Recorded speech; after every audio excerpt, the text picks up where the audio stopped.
Since the expansion of the European Union 10 years ago, the flow of EU migrants in the UK has kept growing. Migrants from Eastern Europe in particular have the reputation as low-skilled workers and benefit claimers. One of the Baltic states, Latvia, has seen tens of thousands moving to the UK in the last 10 years. Nowadays, 1 in 10 Latvian children are born here. If we are counting back a year ago, in 2012 we had about 1,800, a little bit more, Latvian newborns. Last year we had 2,281. That's quite a substantial number more. Well, maybe not very precisely, but we are counting that according to statistics of UK census, it may be about 100,000 Latvians living here in UK.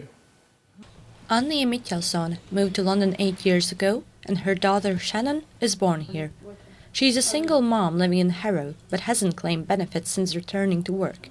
Annie says that it might be easier to live as a single mother here, but the bigger benefits isn't the only reason why people do move to the UK.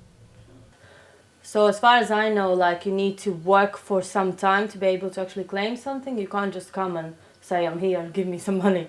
I did claim benefits when I just split with a dad, because obviously I was a home mom. I think it was, they paid the rent for my flat, and I think they gave me £100 a week to live on.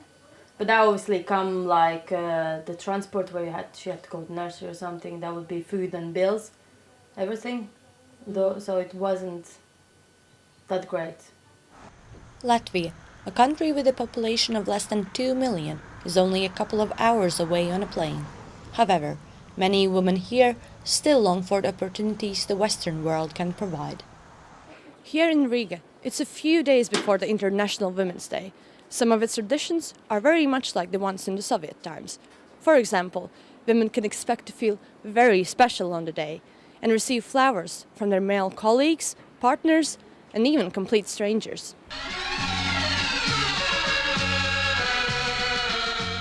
During the Soviet time, Women's Day was a public holiday, celebrating women as a partner, mother, and a hard worker. Although the Western world raises the discussion of women's role in the society every year, in Latvia, the celebration itself is still highly backed even by some political parties. So are Latvian women really valued as much in everyday life? Nowadays, 30% of all children in Latvia live together only with the mother. Zanda Vanage has been raising her 2 kids alone for a year, since her husband died and she had just recovered from cancer. Last June, she bought a one-way ticket to the UK for herself and the children. At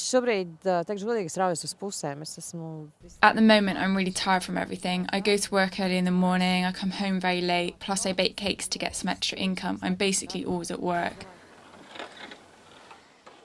I think if I would claim benefits in the UK, I'd get more than what I get here with benefits and my salary. For the whole family, we get €175 per month. That includes widowed parents' allowance, the child benefit and my disability living allowance. The reason behind changing her mind at the last moment is very simple, says Zanda. I was just really afraid from losing self-respect, because you get the benefits, but then what? You can end up postponing the return to work or even return back home. With mothers like Anni and Zanda being classic examples of Latvian single mothers, how do the stereotypes of benefit tourists arise? Rolands Lapuķa, the ambassador at large in the Latvian Ministry of Foreign Affairs, tells of his version of holding up the myth of Latvians as the benefit tourists. I think it's always the same. When you have a crisis, an economic crisis, the guilty ones are the migrants. It's easy to say, it's populism, it has been done everywhere, and no country is safe from it. But in our cases, I would say that the United Kingdom is benefiting from those people much more than they're actually paying off their money through social services. The same view is represented in London, where the UCL Centre of Research recently published a study on the financial benefits UK gains with the EU migration.